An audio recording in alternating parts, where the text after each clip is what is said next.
Morning, everybody, and thank you for joining. I'm just busy admitting everybody because they have a waiting room. So, just want to focus on that. And I suppose you all need a bit of time to also settle down, grab your last coffee, do the last body break. So,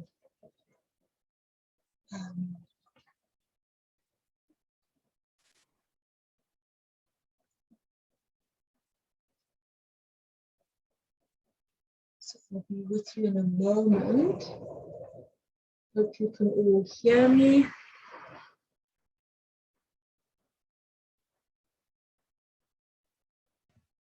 Yes, we can.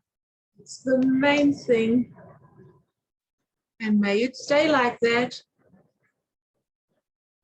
With Wi-Fi, you never know.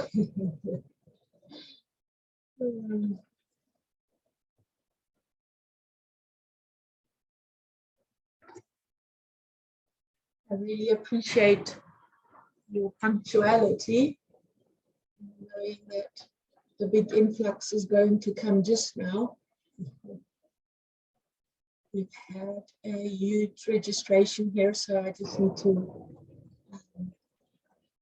manage. It's curious how many people do come. Oh, there's a nice background scenery there of the ocean. It's from is it Chego? Am I pronouncing it correctly? Yes, you are. Tejo. Tejo. Oh, yes.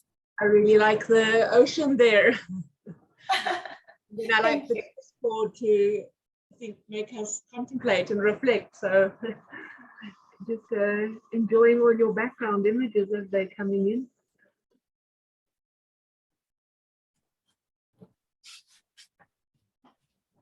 Okay. Hello, ma'am. How are you? Good, and yourself, Stephen?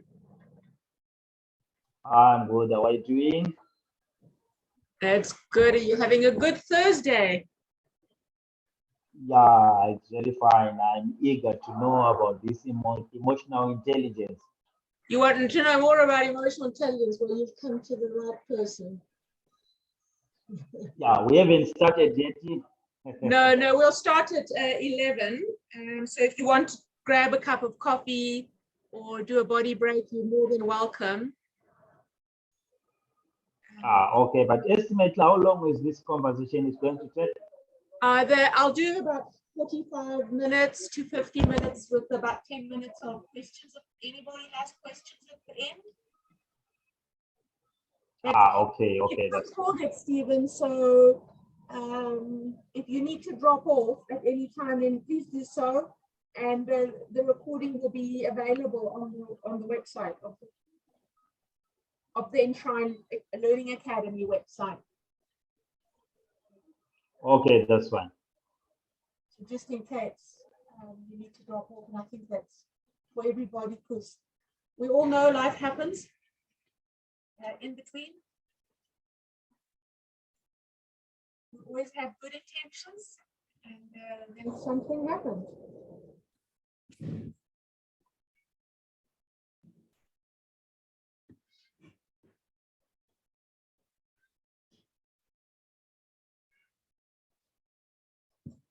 So I think that's who we have so far.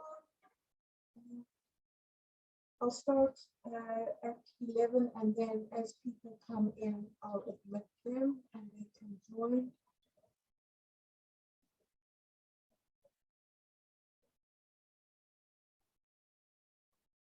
So yeah, we've got people joining fast and furious, which is absolutely wonderful. So really welcome to the new people who are just joining. It's wonderful. We're just going to wait another 2 minutes or so for others who have registered to join.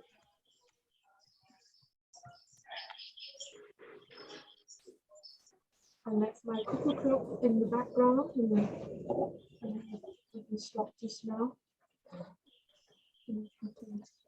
There, that's my special cookie top that I lugged all the way from Switzerland on a trip there.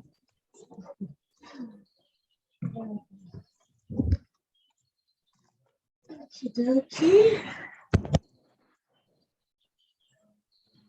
So just really welcome. Good morning to everybody. And yeah, as I say, we've got another minute or two to go. So if you need to grab that last bit of cup of coffee or tea, glass of water, whatever it is, or you need a body break, just go for it now. And take a moment to just, really just also settle in.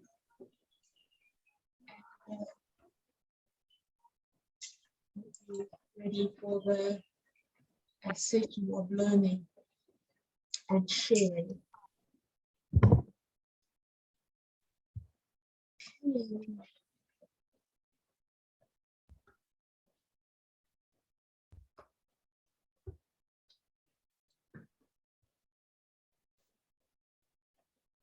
I'll start quite punctually on the hour. Good morning, everybody.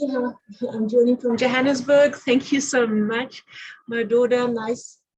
I'm also in Johannesburg, so I can see from some of the pictures people aren't in Johannesburg, but it's always amazing where everybody's from. So you're welcome to put in the chat box just to share where you're from, where you're joining from. It's always a nice way of establishing how wide our connections are and how wide we actually all joining.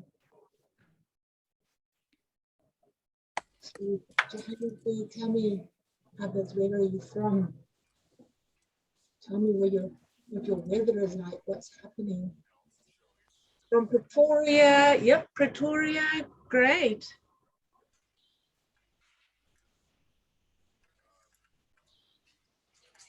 Johannesburg, yep.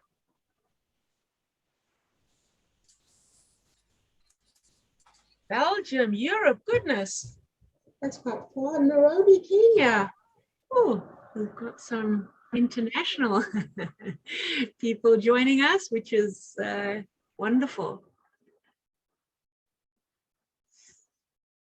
Okay, so it's top of the hour. I'm going to start.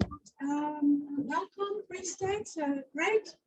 So I'm going to start, and then, as I say, the session is recorded, and I'll add people and have them join as they come in.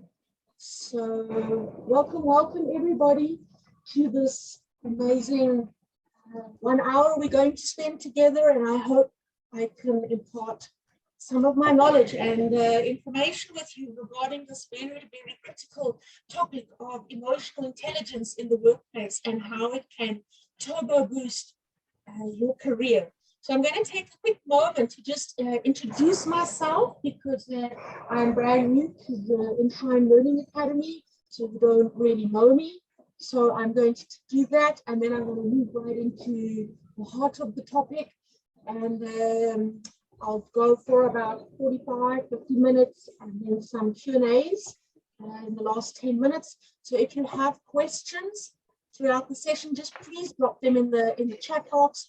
I'll look at them and then see if I can manage them throughout the session. If not, I'll answer them. Sorry, she's cold now. It was standing too long before I put in the mouth. Okay, so my name is Kirsten Jatho, and really I am primarily a coach, a mentor, and a facilitator. So I spend most of my time coaching individuals in organizations, specifically leaders or newly born leaders who have taken on the role, or I facilitate in organizations because my passion is to create high-performing teams, but happy teams. So for me, there's a very important aspect there is to have this balance, that teams need to be happy, and if they're happy, they are absolutely high performing. So that's really where my passion is. I do a lot of mental training as well. I'm also an author. I've written a book, as you can see, called Growing Butterfly Wings, and then I do a lot of public speaking as well. So that's really what I do from a background. I am the managing director of a company called Four Seeds Consulting, and we, as I say, are specialists in really that. So I've just given you some of my credentials that you can look up at them, but you're more than welcome to look at our website to get an understanding of more things about us, or me, and those things. So, sorry, I'm just also admitting people still coming in. Oops, sorry. So, as a profession, I'm actually a positive psychologist. I'm a qualified positive psychologist, and that is quite different to being a normal psychologist or a standard psychologist, as you might know it. And the key differentiator is that my passion is to move people from functioning to flourishing. So that's really where my desire is. And as a positive psychologist, the uniqueness that I bring, especially in the workplace, is to take science, because as a positive psychologist, I'm very strong on the scientific background of why certain things happen, so we don't really do self-help, and trying to convert them into very practical, everyday language and tools for people. And perhaps you'll see that today in the training and or in the workshop if you will come to speak about later.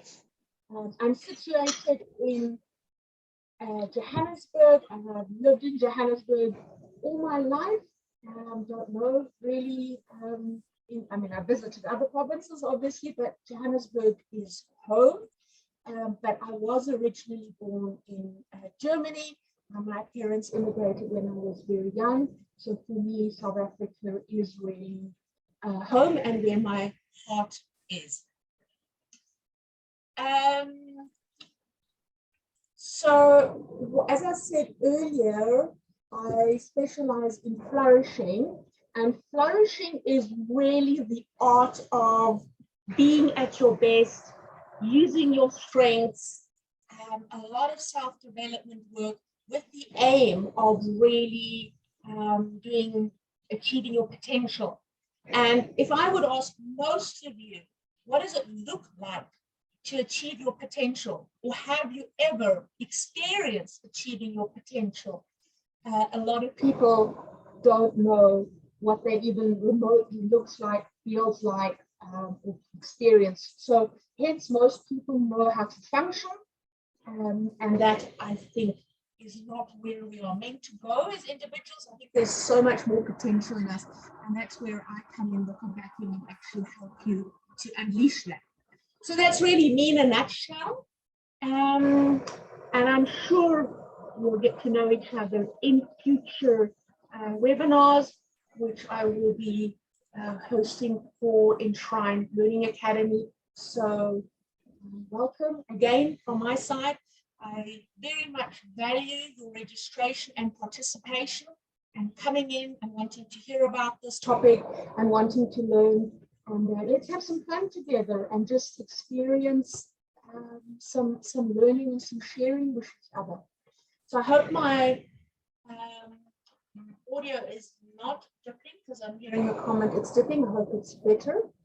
And, Kirsten, can you mute everyone's microphones? That will help.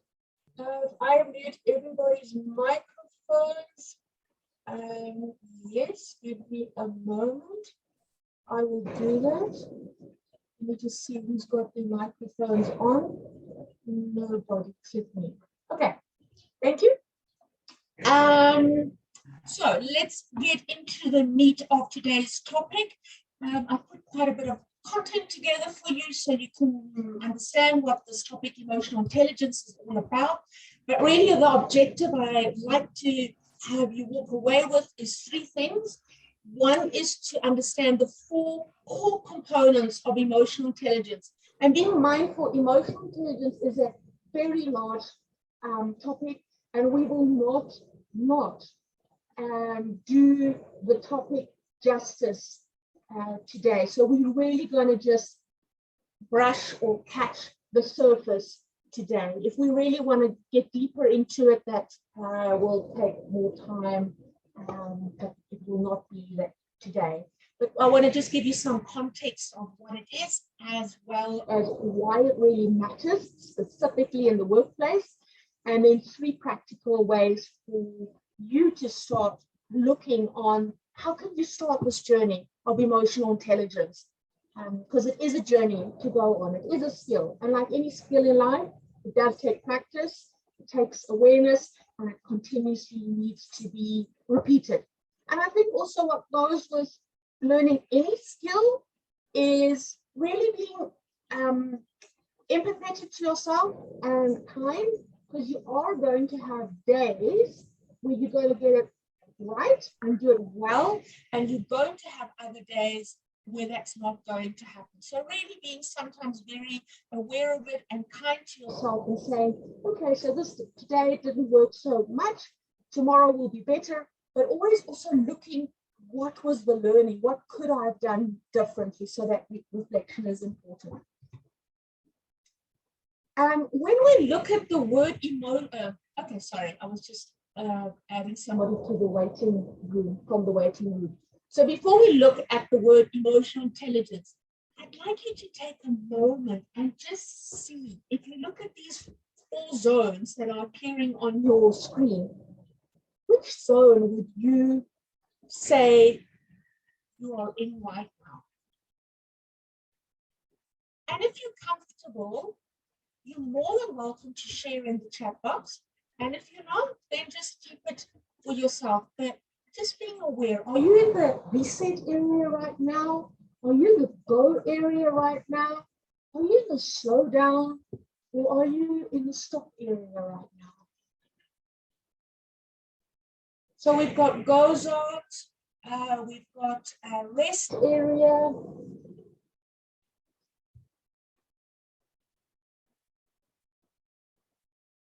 Okay, sorry, I'm just reading the chats.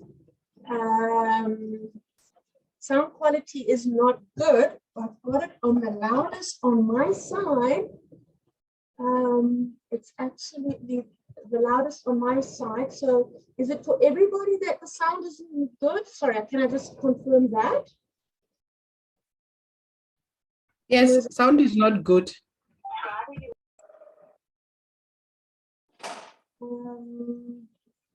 Does yes mean the sound is not good?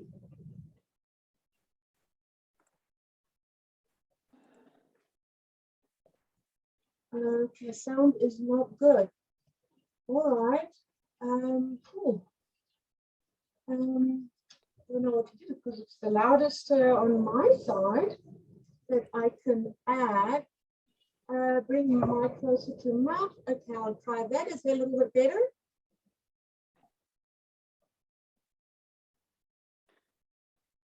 Still not good. Better. Okay, just give me.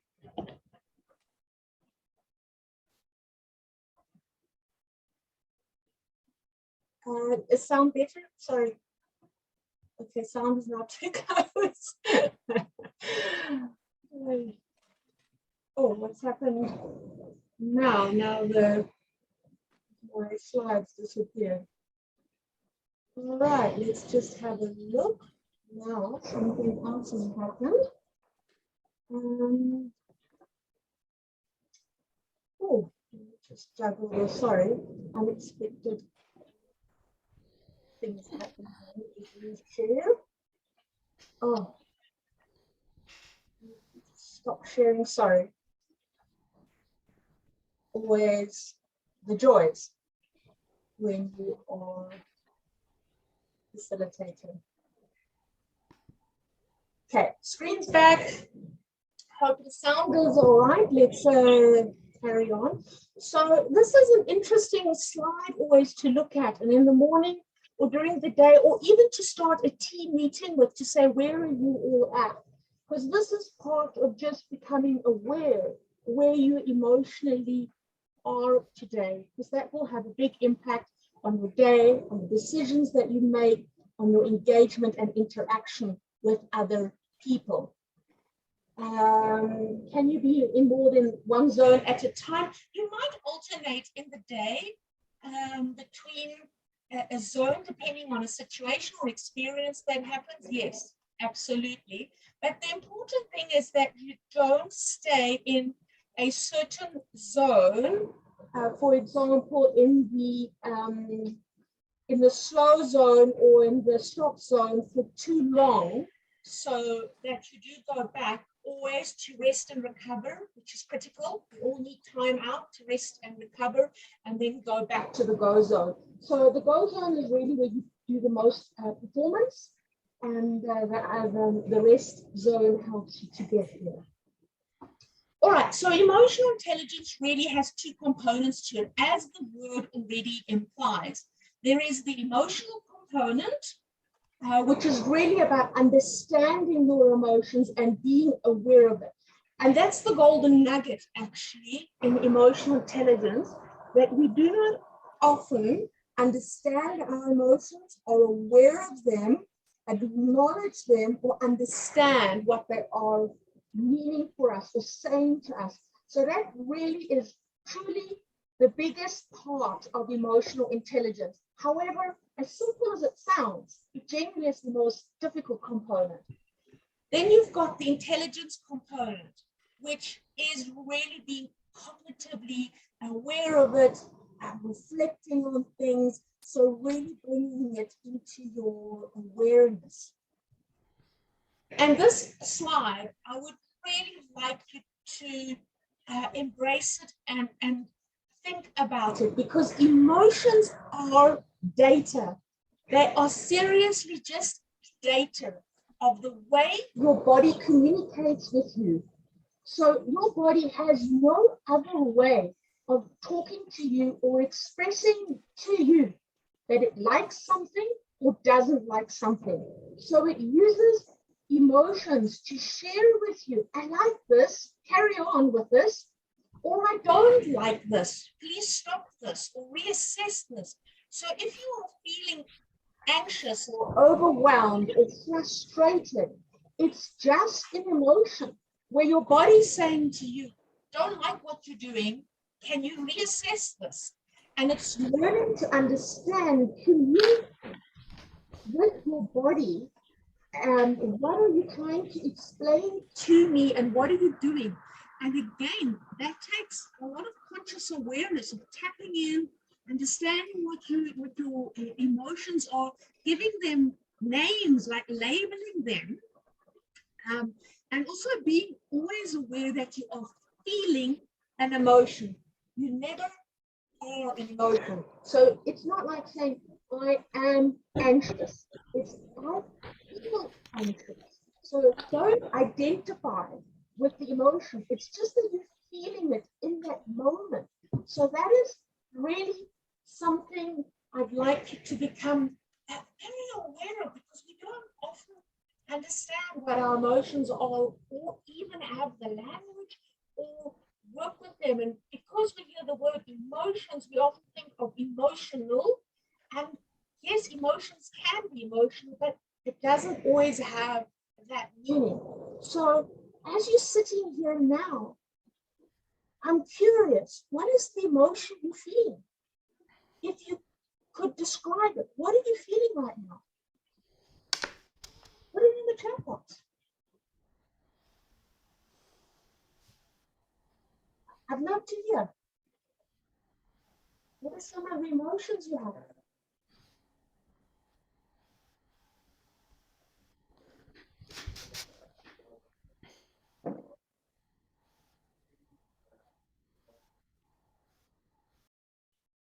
Questioning, anxiety, happy to join, thank you. Curious, anxious, alert, wants to hear more. Curious, okay, those are great, keep them coming, lovely. I'll read them, and you can all read them. And it's really important that you sometimes just take a moment to center yourself and tap into that and go, what am I feeling today? How am I actually feeling today? Right. So, and I know we don't have the language. And just to give you some background information on emotion, we literally only know very few emotions, and primarily we know more negative emotions. But there are, in truth, 72 emotions, and we experience a lot of them throughout the day, but we don't always have language around them or can't differentiate between it. So that becomes our first awareness when we start doing emotional intelligence, to start pinpointing what are these emotions, what are they called, and what do we feel. So that is always an interesting journey to start off with. Looking at intelligences, I mean, there are, according to Gardner, 8 intelligences, but none of them involve emotional intelligence. So the word emotional or intelligence is actually a silly word to put in there, because it's not part of the 8 identified intelligences, really. It's more a skill. It's more a behavior and an acute awareness that you develop. But we sometimes as individuals do not have language, so we just use and create certain languages. But if you look at the definition of emotional intelligence, it is a social intelligence, and that is why it's become so primary right now, is because we do need this social intelligence to connect with each other, specifically in the hybrid working place, where we don't have this face-to-face interaction with each other anymore. So learning to become more socially intelligent when there is digital platforms between us. So it's a social intelligence that involves the ability to manage and monitor our own emotions. Always start with yourself as well as others. To discriminate amongst them, so discerning if this is a positive or a negative emotion, if this emotion serves me right now, if it moves me forward or not, and how to use the information of this information to make decisions, take action, and really drive your success in your careers forward. So it starts with you. You cannot manage or you cannot really manage somebody else's emotional intelligence if you have not become aware of your own. So staggering statistics about emotional intelligence, and this is where you will see why I'm saying you need to look at it to turbo boost your career. So 59% of organizations would hire someone who's got who does not have a high emotional intelligence. So they actually look at your social interactions and ability to connect with others more than they actually look at your intellect if they do an IQ test. So that is why it's become key. For leaders, it's become, I think it's the second or third highest skill in demand right now. The first one is critical thinking. So second one is emotional intelligence. 75% of organizations promote employees based on emotional intelligence. So if you have an individual who has low emotional intelligence, they might sometimes be overlooked when it comes to a promotion. They will choose somebody who's got more interpersonal skills when it comes up on promotion, and especially when it comes to leadership positions. 30% of organizations use emotional intelligence to assess leaders. 87% of millennials are motivated by the EI of their leaders. There's a gap in leadership development between organizations and what they value. Surveys conducted in 2022, an entrepreneurial survey stated that 95% of EI leadership is again more important than intelligence. So it keeps on coming up. And then the Limo Institute survey said that 80% of employees, so like yourselves, consider EI crucial for career development. And for organizations who really value emotional intelligence, focus on it, and create leadership development, have a 3.5% more time effectiveness. And definitely it runs through to their bottom line. So they definitely have that. And the reason is that there's less conflict, there's less misunderstanding, and there's less not working together, not collaboration, opposite to that. So working in silos and sharing information, all those things impact when it comes to emotional intelligence. Because if you don't have an emotional intelligent team, they don't want to share information. They don't communicate easily. They don't trust easily. They don't do all of these things, which obviously has a huge impact on the social bonding within the team, the collaboration, the connection, and then obviously the productivity and the performance. So that's where it happens. For you, from a career advancement point, here are some statistics to look at. Because if you're emotionally intelligent, you are 9% more self-aware of what's happening with you. And if you are aware of what's happening with you, you can engage or show up differently in that day than when you do not. You have 22% more empathy towards others. And again, empathy is a big component in emotional intelligence and a very trendy topic within organizations right now and teams. You have more influence over others because you are aware of yourself. You will become aware of how another person feels and adjust your language and your communication towards that person to move them forward and get the most out of them. Again, critical when you're a team leader because your role is really to move people forward and to get the most out of them and really to grow them as individuals. 31% less conflict, and conflict is a big time consumption in organizations. So emotional intelligence is the skill to develop right now.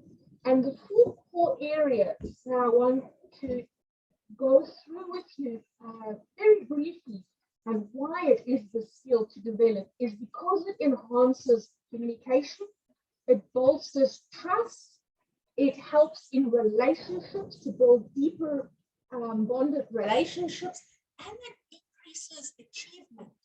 All aspects that are important for leaders to focus on and to really foster, as well. It's nice for a team member to experience.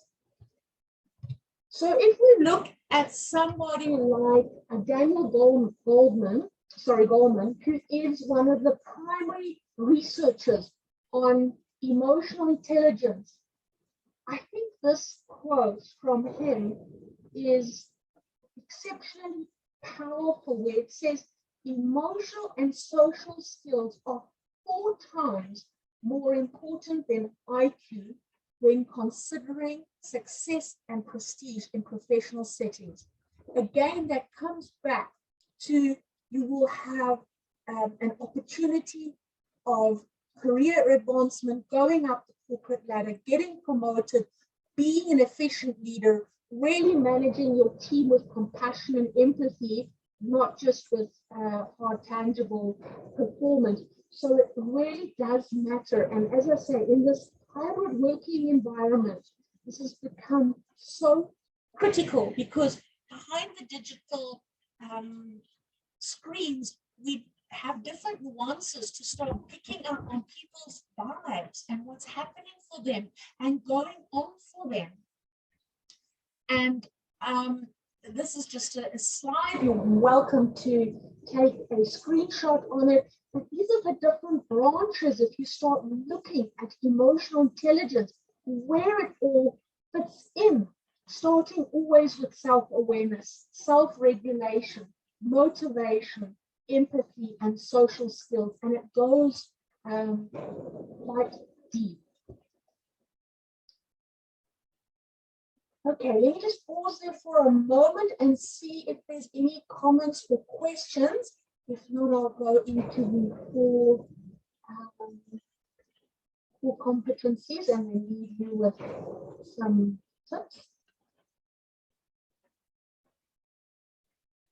And I think, well, if anybody has questions, is typing them, I just want to share with you, I had an organization come to me recently and they were exactly sharing with me what was happening in their team. And they had a list, really a list of areas they wanted me to work on. And it was items like teams not communicating, they're not sharing information, people are working in silos, lots of miscommunication and conflict, and lack of empathy, all of those things. And it all boiled down to that there was no emotional intelligence within this team, as well as from the leader. And what was even more difficult in this organization is that this team of 25 people, some of them were recruited during COVID. So they actually had physically never met their team in person. And that is going to be our reality, because we're working more global and we might not always get to know the person physically because they're just too far apart, or they're in another province or another country.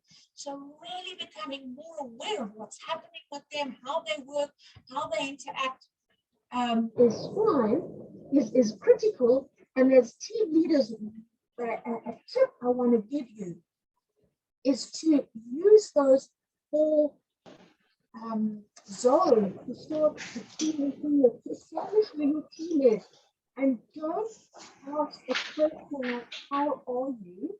And people say, okay, because okay is not an emotion. Well, not that I'm aware of. And I don't know what to do with okay. What does okay mean? What is okay? And we often just take it at face value to say, oh, okay, all right, let's move on. I asked the courteous question, I was polite, I checked in with you, you said you're okay, let's move on. But we often really do not care what the person says or what the answer is. So asking somebody when they say they're okay is not ideal. We'd rather ask them, how are you feeling today? Because now they have to actually give you a different answer. So those are small little language changes when you start meeting to see where or how people are feeling, because it gives you a sense how people are. Okay, just conscious of time, let's go and have a look. Trust in relationships is the bond, the glue that holds relationships together. So that's absolutely critical and very important.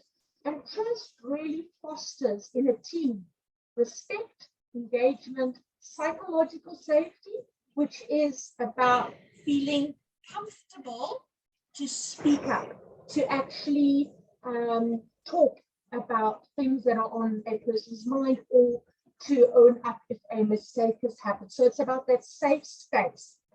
Again, a big topic within organizations to create that, and learning builds trust so that we learn from mistakes, because mistakes happen all the time. We all part of it. Sometimes we create the mistake, we all drop the ball at times, but it's really having conversation around it. What happened?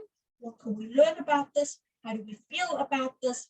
And how do we want to change this? So looking at learning as an opportunity, motivation and empathy. So these are all items that build on trust.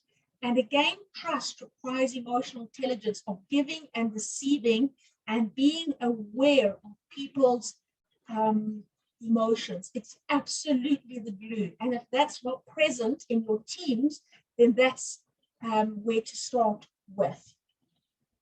The second one, when it comes to emotional intelligence, where if you do have it more present in your team, is communication. You will see a big change in the communication if you start changing the way you use language and ask very opening questions, as well as interact with people, asking them a lot about how they're feeling, what they're experiencing right now, and going into those softer topics, as people would often classify them, but they really are critical.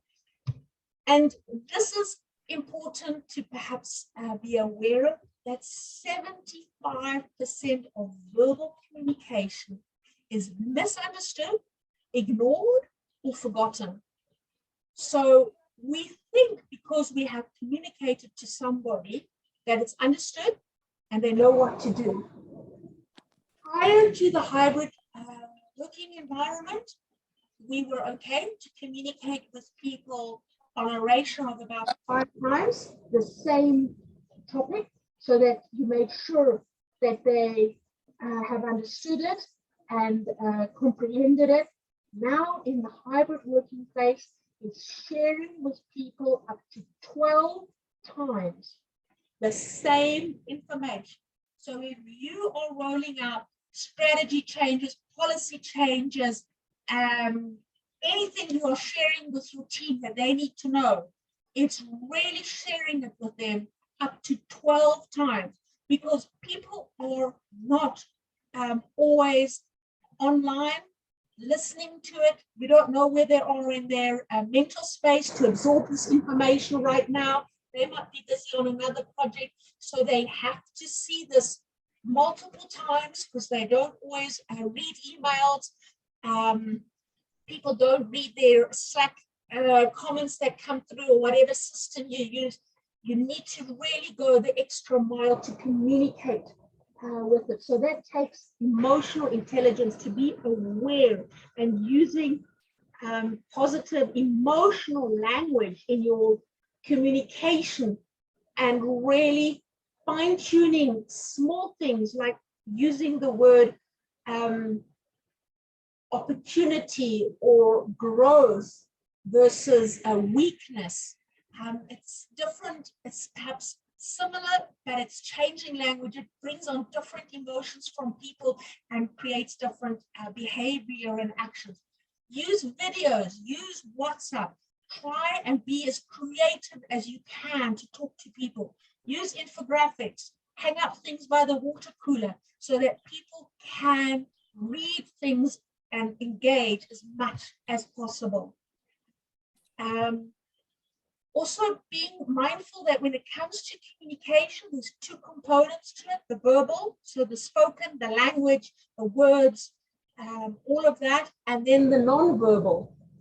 And when you look at it, there's the biggest component here is in the non-verbal, which we very much overlook. And again, emotional intelligence, the more you are emotional intelligent, you pick up on the body language of people, the non-verbal. So what are their physical postures in meetings, either at Zoom, MS Teams, or whatever? What's the vibe you're picking up from them? What's their language and tone like? Are they talking fast? Are they talking slow? Are they using positive language? Are they using negative language? Is their voice high-pitched? Is it low-pitched? Really becoming aware of that. Again, that needs emotional intelligence. And what's their facial expressions like? Is it dull? Is it poker face? Are they smiling? Are they happy? Are they interacting? What is happening in their faces? Because people express all of their emotions actually in their face. So without you very often realizing it, as the individual yourself, you give away all of your thoughts and emotions in your facial expression, ranging from your eyebrows to your nostrils, to your mouth, to your forehead. And if you are leading it, a conversation or interacting it, you've got to really hone in on all of these small elements. So being, again, very crystal clear of what is the emotion if a person frowns or raises their eyebrows, and call them on it and ask them, get that level of engagement. But you've got to tap into yours first to really be aware of it. So this is something I'd love for you, I want to invite you perhaps as a better way of phrasing it, to when you start doing Zoom meetings, start taking mental notes of what do the people look like, what are they saying, what are they feeling, so that you can become more familiar with it. And also look at yourself sometimes and go, what's the expression I'm showing, and what do I look like right now? Well, you know, do I show interest to the board? Or, you know, so I know we don't always like seeing ourselves, but it's bringing that into reality. No problem, Ian, that you have to leave. Thank you for joining us, and we'll definitely send you the link. As I said, thank you really for just being here, and everybody, it's recorded. You can all get the recording later. Then the very fourth one is interpersonal relationships, which is the biggest also key item in emotional intelligence, and the key item right now and always will be in the working environment, because without people and without interpersonal relationships, nothing will happen in a work context. No productivity, no performance, no job satisfaction, no new products, because it's about the people who actually make that all happen. And the more people work together in harmony, the more and the better we can get things done. And if you are emotionally intelligent, you can use that knowledge to bond those relationships and to use them. So don't get this next slide the wrong way, because it actually, like I say, it's put in bracket use. So an emotional intelligent leader will use emotions, not in a negative way, to influence their team in the right direction and for them to perform, because the leader will become aware what's happening in the team. So also if the team is becoming disengaged or not motivated, or is losing their mojo, an emotional intelligent team leader will pick up the energy in their team and start managing that and going, what's happening here? How do we have conversations around here? How can I get more interaction here, and really either having more one-to-ones with people or having collective team conversation. So, sorry, I lost participant who joined. Sorry. So interpersonal relationships foster an open-mindedness, so more conversations, more open-mindedness. People don't hold on to information. People are willing to share, to give, to support, to be there for one another, and it fosters platinum listening. So really deep listening, where the aim is for you to understand what to respond. Just see another. It helps about people taking responsibility, so ownership, and saying I own this and not blaming others. So if you have a healthy relationship within a team, people take responsibility. They focus on the we, not on the I, so it becomes a collective. And also a team, if they are emotionally intelligent as well as the leader, become more self-reflective. They take time to, even if it's a few minutes in a day, to reflect on what's happening and what needs to, where to go. Okay. The biggest research on emotional intelligence and why it also has become very important in organizations is the level of achievement and goal attainment. Because people who are emotionally intelligent, as well as leaders, achieve their goals and successes because they know how to maximize their emotions to achieve goals. they understand what their emotions are, when to use them, when to step back. They understand negative emotions, if I can call them that, reflect what's happening with them, and they can quickly redirect to understand, well, I'm feeling frustrated, I'm feeling anxious, what is this about, and how do I counter correct it? And very often the answer is in the values misalignment. You're valuing that, or you're expecting that, it's not happening, it's causing internal conflict. So emotional intelligence drives goal achievement, and that's where it's absolutely key. And hence, that's also one of the reasons where most organizations want their leaders to be emotionally intelligent, because it's a win-win for them. So it enhances, obviously, productivity, performance, the bottom line. So 3 ways for you to grow your emotional intelligence, to start with it. And you might look at these 3 tools or ways and go, really? That's simple? But it is really that simple. And it's baby steps to start with. And the very first one is for you to start realizing during the day, or in the morning, or in the evening, what am I actually feeling? What is the emotion? Give it a name. And I'm Happy to share with you a wheel with all the emotions on it, that you actually start having more context on language. Do I like this emotion? Like, do I like feeling it, or do I not like feeling it? If I like it, continue with it. If I don't like it, what needs to change here? What is causing the distress for me? What is it telling me about my situation that I'm in, the activity I'm busy with, the people that I'm around? What is this emotion? Remember, it's data telling me, and what's triggering this emotion? Like, what is the trigger? Because an emotion needs a trigger.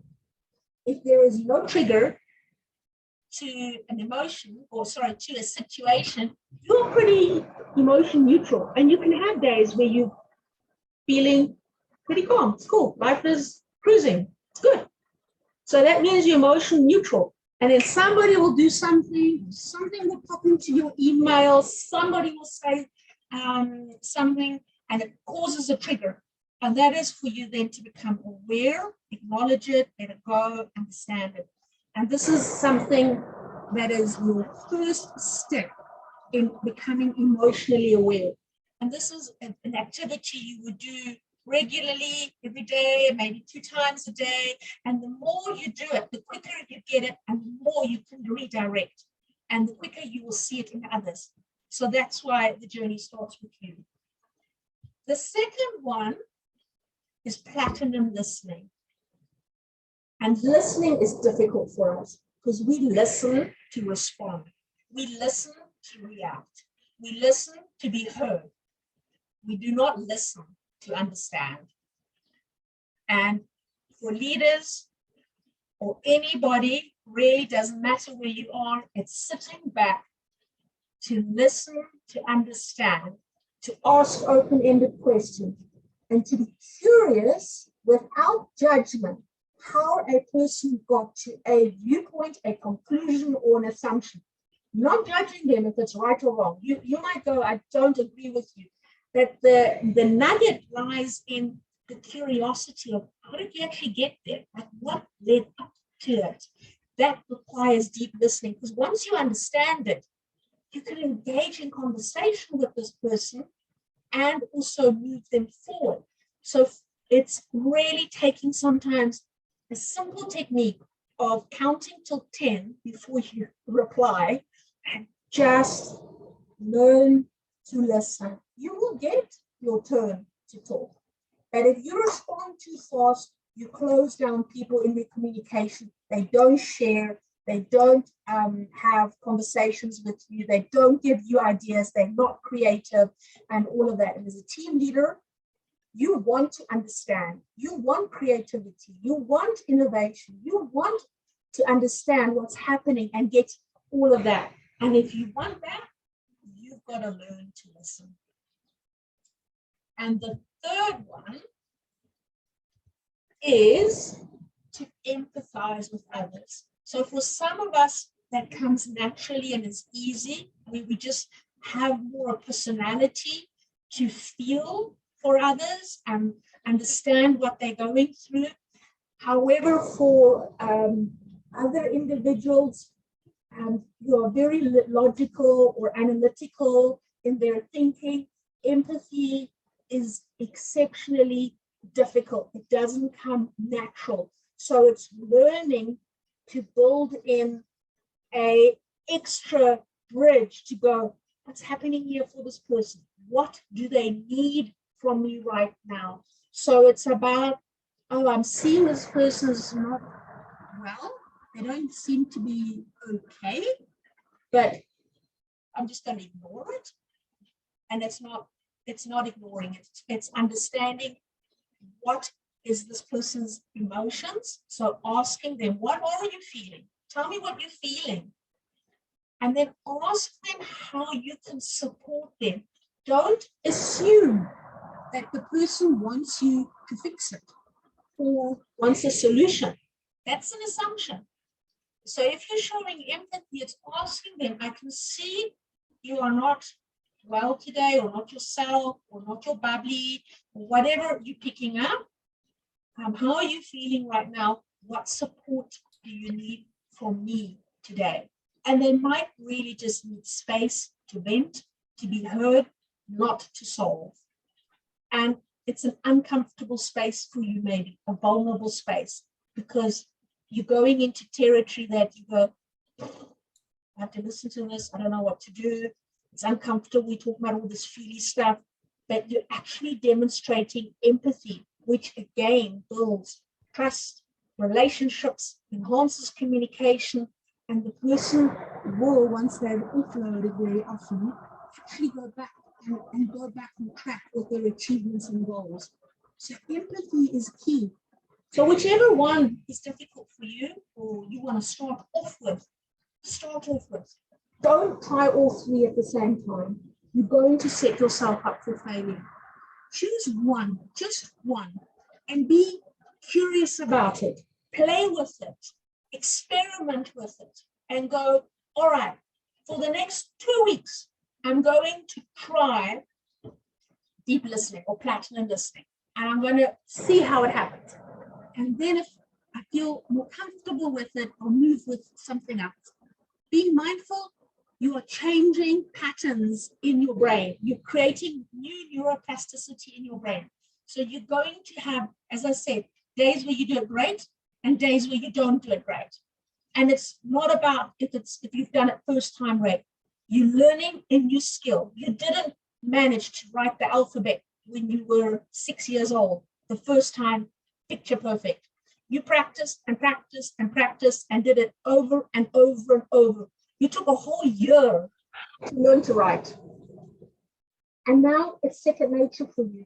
These skills are human behavioral skills. They work exactly the same.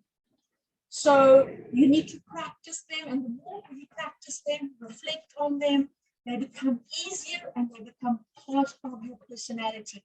And that's how you grow your emotional intelligence as a starter. So I'm just going to end then with this workshop, and then I'll go for Q&As. So if you found this topic interesting, but you still have more questions, which, as I said, it is a very large topic, then please join me on the 16th and 17th of February from 9 till 11. So each day just 2 hours. on emotional intelligence, and we will take it a whole level deeper. I will share with you how emotions arise, like how they get triggered by you, how they show up in your body, how you can become more aware and manage them. So how do you manage negative as well as positive emotions? How do you manage them in your team? And really, how do you use them to build relationships? And how do you increase productivity within your team? So that's what we're going to cover in those 4 hours. So you've got a 4-hour online workshop like this. You will have lots of practical exercises where you have to think about stuff and answer them and do self-reflection.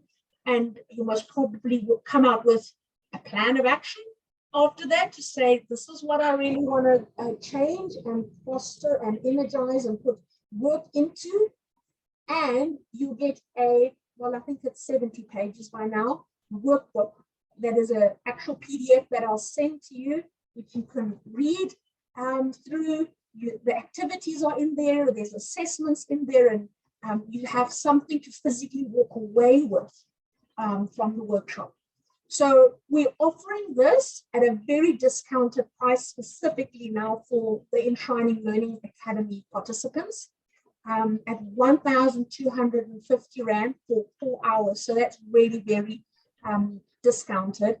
And if you are interested, please register for the course on our website, or you're welcome to reach out to me. I'll give you my contact details on the next page. You can email me directly, you can WhatsApp me, or you can go to our email, our website, and you'll find all the information.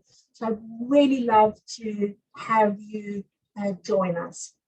So that's it from my side. Thank you very much for listening, for being there. And if there's any questions, let's just field those for the last 5 minutes. Let me just read some. And that's the question about recorded. How do you deal with people who toy with your emotions? So that's a very great question. And really, that is where the emotional awareness comes in, because it's realizing somebody is triggering my emotions and I choose to disengage from this, or I choose not to have this impact me. So it's becoming very consciously aware of that and not allow people to play with your emotions and being aware what your triggers are. So that's, I hope that helps, Legal. Let me just see, sorry, what is Marlene?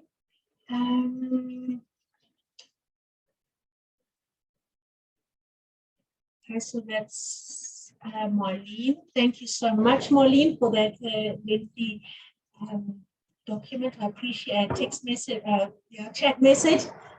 Stephen, you're very welcome. Love for you to follow up. Thank you. And also, what I want to share with you, you're welcome to stay connected with me. I'm very present on Facebook and LinkedIn.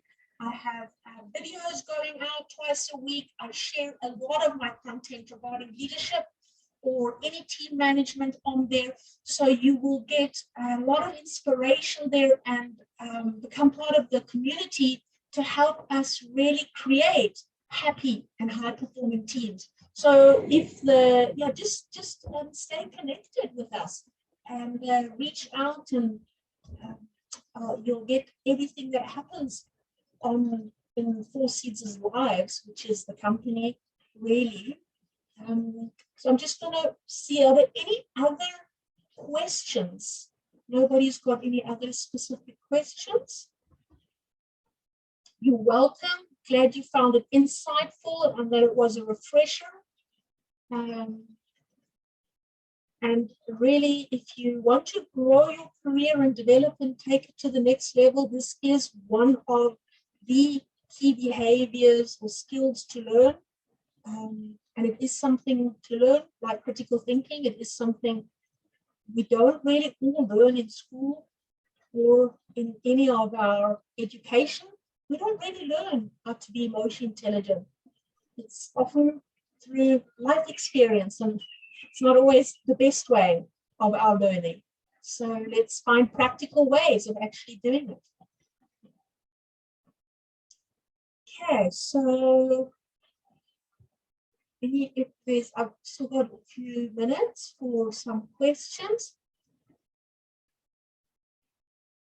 And if there's none, you're welcome to pop them in, as I said, chat box. Otherwise, you're welcome to reach out to me directly. I would sincerely love to have you on the workshop. And yeah, so it looks like there's no questions, which is good or bad? I don't know. Just joking. I know it's not always easy to ask questions. Maybe you'll have some later. Glad you found it insightful. It is a refresher. Sometimes we forget some simple things in life. So then from my side, I just want to really thank you. Thank you for your time, your attendance, being there, listening. I know what it means to listen for an hour, being on the receiving end. So I sincerely appreciate that. Full gratitude for that. Thank you so much to the Enshrine Learning Academy for inviting me for the very first time. Hope to be back and connect with all of you soon again. And otherwise, I just wish you all an amazing day. And then I'm going to let you all go and have a blessed day. And stop the recording. You want to please email me your training. You can go to, I'm just going to stop sharing for a moment. I'm just quickly going to grab the link, of the website where to register and put it in the chat box, if that helps. Just give me a moment, because the website address is on the last page. I'm just going to put that there. And I hope the sound did improve towards the latter part. Okay, here it is. I've just grabbed the URL. I'm just going to put it here in the chat box. There it is. There you'll find all the information regarding the workshop and how to register and so on and so forth.